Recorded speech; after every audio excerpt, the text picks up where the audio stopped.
I think at the heart of it, the character who's reluctant to try the new school, he's afraid of failure, which is a human response. But the people who tend to succeed feel the fear, as they say, and they do it anyway, because you never know. And if you get it wrong, you can always try again. So this is the conflict, if you like, that I'm examining in the play. It's a funny play. It's about young people. It's about London life. It's about East-West. But it's also about the idea, which is something increasingly African heritage, African parents are concerned about, of how children become almost locked into their own little territories, geographically, but also culturally.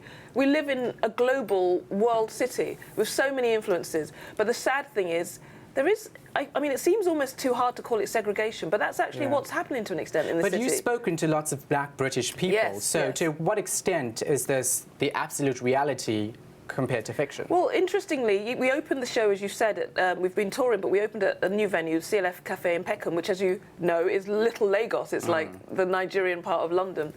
And they said, because they were so moved by the play, lots of people insisted that we had an impromptu post-show discussion. So the answer is people are really engaged and really concerned and really wanting to examine this whole issue of, again, segregation, which is not something that you really want to think that is true of a city like London.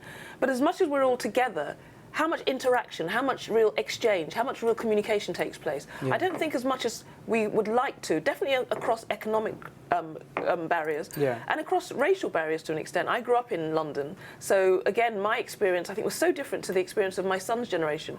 We would spend our whole summer holidays roaming London, and I mean literally, going around the capital. These days, children sometimes don't even go outside of their own boroughs. So never mind going from one part of London to a totally different part of London. Now, I feel really sad about that. So I think the play is my attempt to, first of all, examine why on earth is this happening? What is the mental landscape? Why is it happening, though? What did you find? Well, it's because people are afraid. The culture has changed. When I was growing up, obviously there was racism, there was violence, but it's intensified, and parents are afraid of their children being attacked by all sorts of different forces. Unfortunately, some of the times the forces that should be protecting them. Then there's the issue of how children relate to each other. There's a sense in which there's this culture. We know there is unfortunately a gang culture which is happening, and that is different to my day, as it were. So I think it's because of the risks associated with travelling. Yeah. All right. Very quickly, tell me, where can people see this play and when? It's on at the moment at the CLF Arts Cafe in Southeast London, in Little Lagos, which is on Peckham Rye. Then we're going to the Saatchi Gallery, but at Saatchi we're doing workshops, so the performances will be attached to the workshops. But we're actually going to have the finale at the Bernie Grant Arts Centre, which is in Tottenham.